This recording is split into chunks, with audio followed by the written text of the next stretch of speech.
পার্থর জামিন পাওয়ার কষ্টে ফিরহাদ মুখ ফুসকে বলেই ফেললেন, আমি 2022 সালের জুলাই থেকে নিয়োগ দুর্নীতি মামলায় জেলবন্দি রাজ্যর প্রাক্তন শিক্ষামন্ত্রী পার্থ চট্টোপাধ্যায়।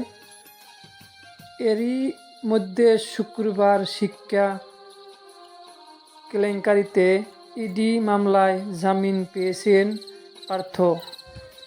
আগামী 1 ফেব্রুয়ারি 2025 এই ইডি মামলায় থেকে জামিন পাবেন পার্থ চট্টোপাধ্যায়, এমন নির্দেশ দিছে সুপ্রিম কোর্ট।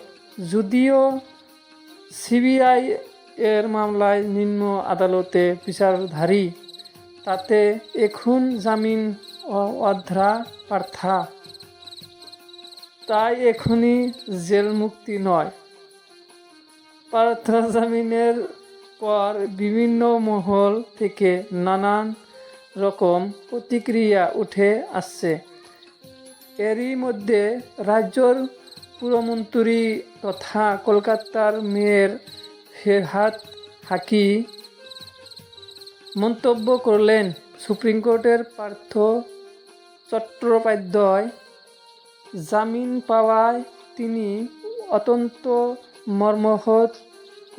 গতকাল কলকাতা পুরসভার স্কুলগুলির ক্রীড়া প্রতিযোগিতার উদ্বোধনী অনুষ্ঠানে ছিলেন ফিরহাদ।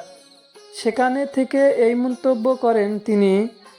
পার্থ প্রসঙ্গে সাংবাদিকদের প্রশ্নের উত্তর দিতে গিয়ে ফিরহাদ বলেন, আদালতের সিদ্ধান্তে আমি মর্মাহত, কিন্তু কেন মর্মাহত? জামিন পেলেও যাতে পার্থ সঙ্গে দূরত্ব বজায় থাকুক, তাই কি এই মন্তব্য?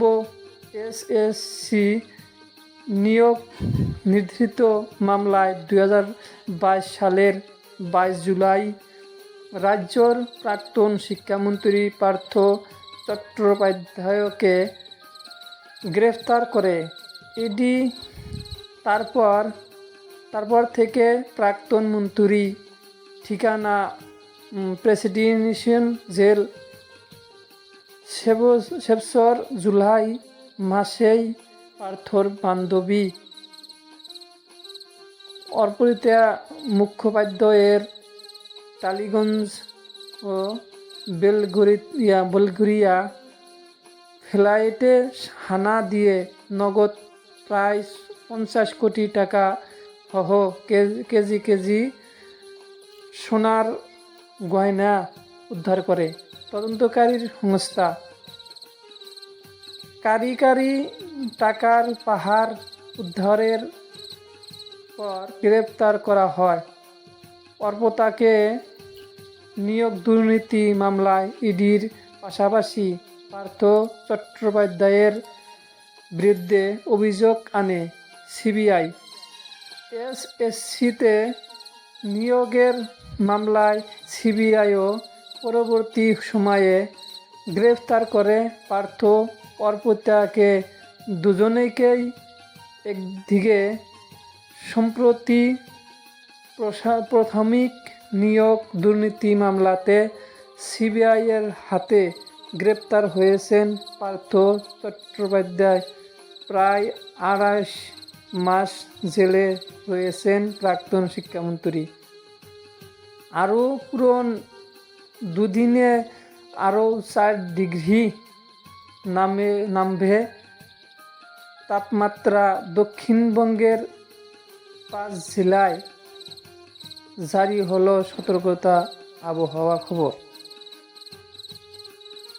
2022 সালে গ্রেফতারির পর পার্থকে মাত্র 7 দিনের মধ্যে দল থেকে সাসপেন্ড করে দেয় তৃণমূল।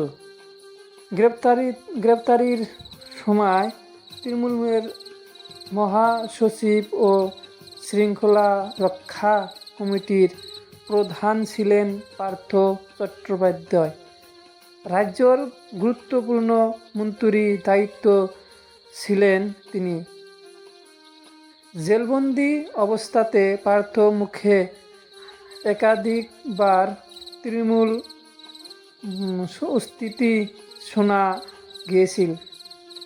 তবে প্রথম থেকেই পার্থর সঙ্গে দূরত্ব চওড়া করেছেন তৃণমূল। তাই এরপর জেল থেকে মুক্তি পেলেও তৃণমূলে যে পার্থর রাজনৈতিক পুনর্বাসন সম্ভব নয় তা বোঝাতেই ওই মন্তব্য করেছেন ফিরহাদ রাজনৈতিক মহলের।